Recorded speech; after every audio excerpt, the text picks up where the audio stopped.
Bonjour, je suis Fanny Pirard et j'ai le plaisir de vous retrouver pour une deuxième saison du podcast Pensée Cheval, l'abécédaire du bien-être équin. Dans ces épisodes et au fil de conversations avec des hommes et femmes de chevaux engagés, nous tenterons de découvrir les nouvelles formes d'hébergement des chevaux et de comprendre comment les conditions de vie du cheval influencent son bien-être et par effet ricochet notre pratique de l'équitation. Repenser les structures équestres pour améliorer le confort des chevaux et celui des utilisateurs, voilà l'enjeu auquel nous souhaitons répondre. Bienvenue dans Pensée Cheval, un podcast signé Éco-Écurie.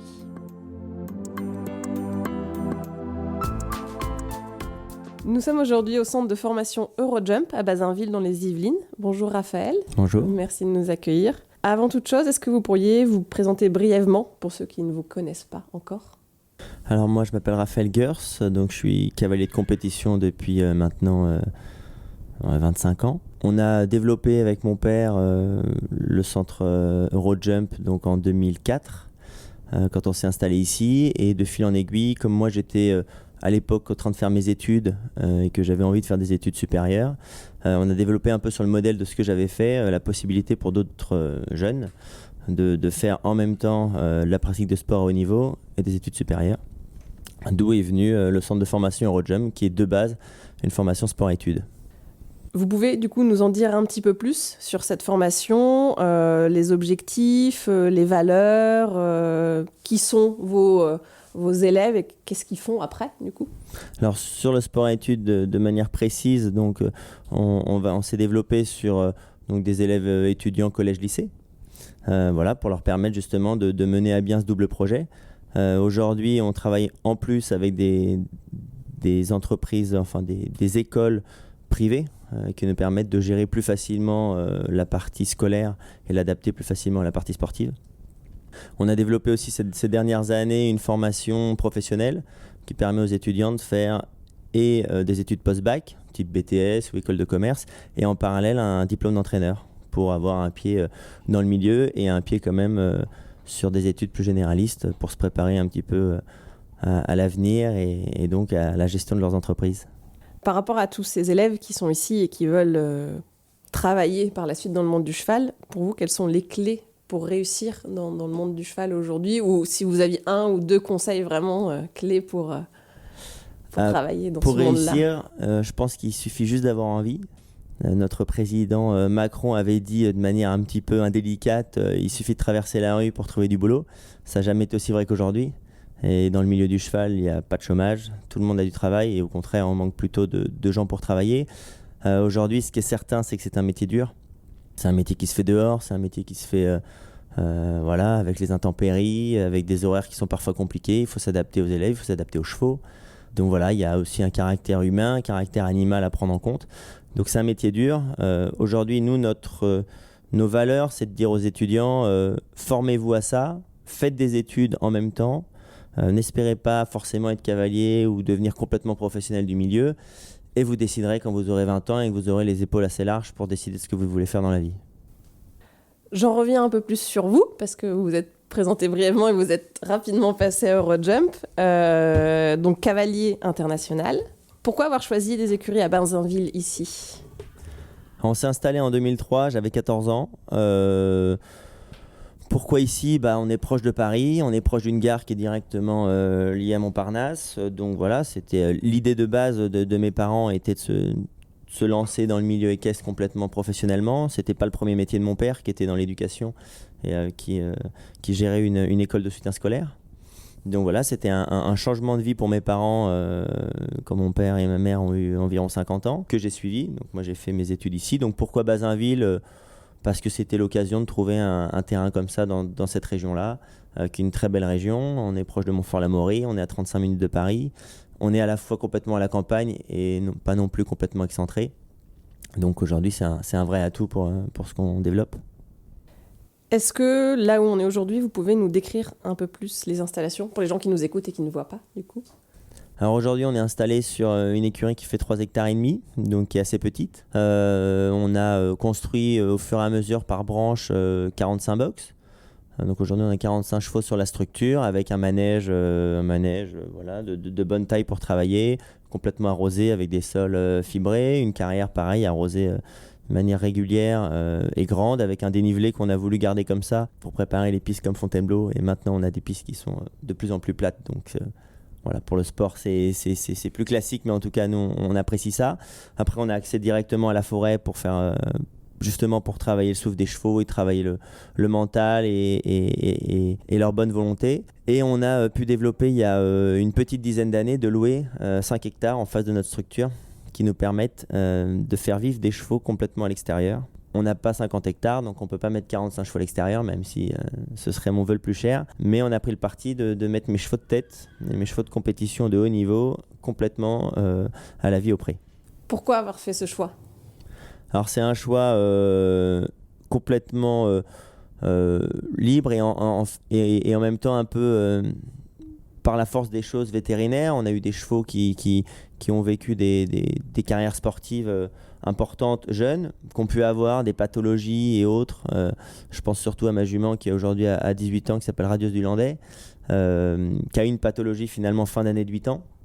On a mis 3 ans à régler un peu ce problème. Alors, les aides vétérinaires nous ont aidés. Aujourd'hui, on travaille avec des cellules souches ou des choses comme ça qui nous permettent de vraiment permettre de soigner les chevaux en profondeur. Mais finalement, ce qui a vraiment permis de la gérer aujourd'hui et sur le long terme, et aujourd'hui elle a 18 ans, elle fait encore de la compétition de haut niveau, c'est toute cette gestion au pré. Donc ça va faire maintenant une dizaine d'années qu'elle vit exclusivement au pré. Le pré, c'est de la marche tous les jours, c'est une nourriture au sol, c'est pas de poussière. Voilà, c'est plein de choses qui permettent aux chevaux, dans la durabilité en tout cas, de se sentir mieux et d'être plus accessibles au travail quotidien. Pour les gens qui ont un peu des appréhensions de passer les chevaux avec une vie en extérieur, voire une vie en troupeau, est-ce que vous aviez des craintes, des appréhensions ? Est-ce qu'elles se sont confirmées ? Ou à l'inverse, est-ce que finalement tout s'est mieux passé que ce que vous aviez prévu ? Ou les bonnes surprises que vous avez eues aussi en mettant les chevaux dehors ? Alors, la transition se fait bien. Après, c'est sûr qu'il ne faut pas mettre un cheval dehors tout d'un coup au 1er janvier quand il fait -10 dehors. Il leur faut un petit temps d'adaptation. Après, ce qui est un petit peu plus difficilement conciliable avec le sport, c'est toute la partie esthétique. Je viens de faire 3 semaines de concours à Royan avec un cheval pas tondu parce que je sais qu'il va retourner au pré en rentrant. Ok, là-bas ça choque un peu, on dirait que je monte bigoudi au club, mais bon, à la fois à Royan il faisait pas chaud, donc voilà, c'est pas un problème pour moi. Ça permet de mettre moins de couverture aussi, donc il y a aussi des pathologies qui peuvent se créer avec quand les chevaux ont 10 couvertures sur le dos, j'exagère, mais en tout cas voilà, ça fait du poids. Donc après voilà, il y a cette partie esthétique. Après aujourd'hui les chevaux se sentent plutôt bien au pré, les chevaux sont faits pour vivre à plusieurs. Donc au pré ils s'entendent très vite bien. Alors c'est sûr que ça castagne un tout petit peu au début, tout simplement parce qu'il faut qu'il y ait une hiérarchie qui se crée. Donc on voit très vite le patron, voilà, les chevaux qui sont un peu plus soumis et autres, mais bon, dans la vie animale et sauvage, ça se passe comme ça. Et une fois que l'équilibre est fait, il n'y a plus aucun problème. Au début, je faisais un petit peu attention à ne pas mettre forcément des chevaux ferrés avec mes chevaux de tête, en me disant, bah, s'il y a un coup de pied ou quoi, maintenant ils y vont tous ensemble, ils sont tous ferrés, et voilà, il n'y a aucun souci là-dessus.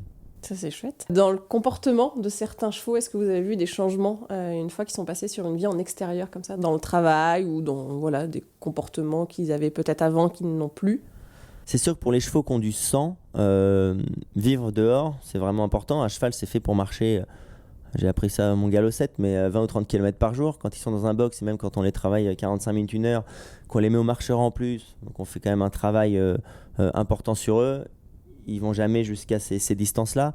Donc voilà, un cheval qui peut marcher de manière naturelle tous les jours, il peut manger en bas. Un cheval, c'est pareil, c'est fait pour manger toute la journée. Et de l'herbe ou du foin, pas des granulés. Donc voilà, ça nous permet aussi de gérer leur alimentation. Et donc on a beaucoup moins de problèmes de manière générale sur des problèmes de coliques, sur des problèmes pathologiques de pieds ou quoi, puisque justement leur pied est irrigué systématiquement, puisque les chevaux marchent. Et donc en fait, on les remet dans un état naturel dans lequel ils se sentent mieux.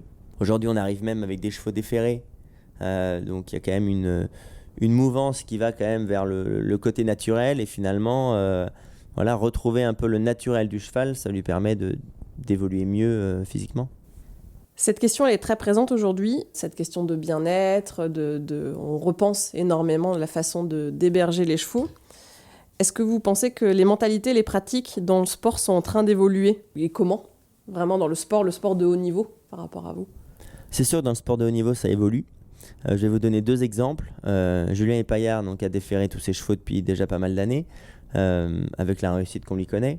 Déjà, il y a une dizaine d'années, ils mettaient ses chevaux au pré tous ensemble, même ferrés à l'époque, et tout le monde le regardait comme un extraterrestre. Aujourd'hui, voilà, on voit que ça porte ses fruits. Un autre cavalier, Victor Bettendorf, il gagne énormément à haut niveau aujourd'hui. Pour vous donner une anecdote, il fait donc la tournée de Villamoura tous les ans. Il part donc 6 semaines en concours. Il a 2 piquets de chevaux, donc il emmène 12 chevaux et il fait 2 x 6. Donc il a 6 chevaux pendant une semaine. La semaine d'après, ces chevaux-là, il les emmène dans un pré. Il les met tous dans un pré, tous ensemble, pendant une semaine. Il prend ses 6 autres chevaux, il les retravaille, il saute le concours, et ainsi de suite. Il intervertit comme ça. Donc en fait, ces chevaux travaillent une semaine en faisant de la compétition, et une semaine vont complètement au pré en troupeau. Il joue comme ça toute l'année avec ses plusieurs piquets de chevaux. Ça a l'air de marcher très bien pour lui. Maintenant, c'est aussi un peu utopique dans le sens où il y a 1 million d'équidés en France. Il faudrait 1 hectare par cheval. Donc ça fait 1 million d'hectares pour les chevaux et pour toutes les structures. C'est compliqué aujourd'hui, nous avec une structure de 45 chevaux, d'imaginer avoir 45 hectares pour mettre nos chevaux à l'herbe et pas avoir besoin de les complémenter et autres. Donc si on peut se le permettre, c'est bien.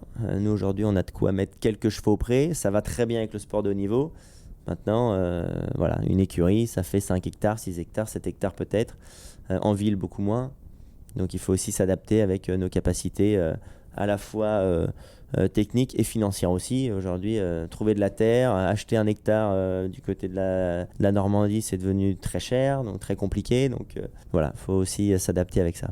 Et comment vous pensez que ça va évoluer? Parce qu'on voit de plus en plus, on l'a encore vu à Bordeaux, des gens qui interviennent sur les concours, qui crient au scandale. Enfin voilà, il y a toujours des extrêmes. Voilà. Et comment vous voyez-vous l'évolution justement de ce sport vis-à-vis du bien-être? Des extrêmes, il y en a toujours eu.